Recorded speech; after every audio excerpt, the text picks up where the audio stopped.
Bonjour, ici Michel pour Ciné Techno, et aujourd'hui je vous parle du coffret triple de Stephen King regroupant The Stand, The Langoliers et Golden Years. Sorti en DVD chez Paramount le 13 juin 2017 et mettant en vedette dans The Stand Garrison Eyes, Molly Ringwald, Jamie Sheridan, Loa San Giacomo et Ruby Dee. Dans The Langoliers, Tom Holland, Patricia Wettig, Kate May Burley, Mark Lindsay Chapman, David Morse, Bronson Pinchot et Dean Stockwell. Et dans Golden Years, Keith Sarabashka, Felicity Huffman, Ed Lauter, R.D. Call, Bill Raymond et Frances Sternhagen. Dans le stand, un petit groupe de survivants à une épidémie commence à avoir des visions en rêve et se joignent pour trouver celle qui leur apparaît et qui veut les mener à la bataille pour sauver ce qui reste du monde.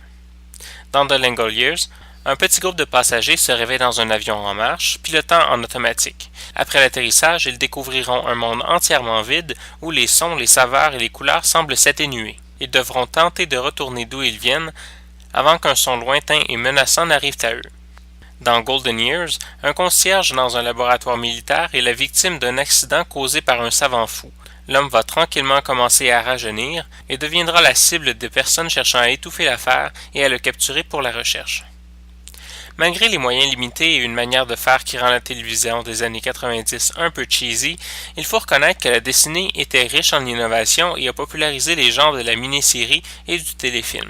Ces genres très particuliers se présentent sous la forme d'une quantité limitée d'épisodes, habituellement entre 3 et 5 de longueurs différentes, habituellement de 30 minutes à 1 heure télévisuelle pour la mini-série et entre 1 heure et 2 heures télévisuelles pour le téléfilm, ce qui permet, pour un auteur comme Stephen King, d'insérer beaucoup plus de détails dans ses œuvres littéraires dans le scénario. Malheureusement, pour tous ceux qui connaissent King, on sait que cela peut aussi signifier des longueurs parfois désagréables et des bouts de conversation étranges qui semblent forcés à l'écran. King est peut-être un bon auteur, mais on sent vraiment trop le bagage littéraire dans les films et les séries qu'il produit. Cependant, jumelé avec un style un peu cheesy du jeu d'acteurs et des effets spéciaux des années 90, quelque chose semble vraiment fonctionner avec les histoires de King. Je n'irai pas jusqu'à dire qu'on peut regarder les 3 films avec un second degré, mais de manière évidente, pour ceux qui ont vécu leur jeunesse dans les années 90, vous allez y retrouver beaucoup d'archétypes télévisuels faciles à reconnaître qui vont faire remonter un peu de nostalgie et peut-être un rire en coin. Pour ceux qui ne sont pas familiers avec Stephen King, on a ici des exemples peut-être un peu moins canons que The Shining, It, Christine, Carrie, Cujo ou Misery. Mais clairement des œuvres qui représentent bien Stephen King en fait d'auteur, avec quelques éléments qui reviennent, comme les petits groupes avec une mission, les personnes handicapées avec certains pouvoirs, ou particulièrement utiles au groupe, et un mélange de science, de politique et de surnaturel, voire religieux.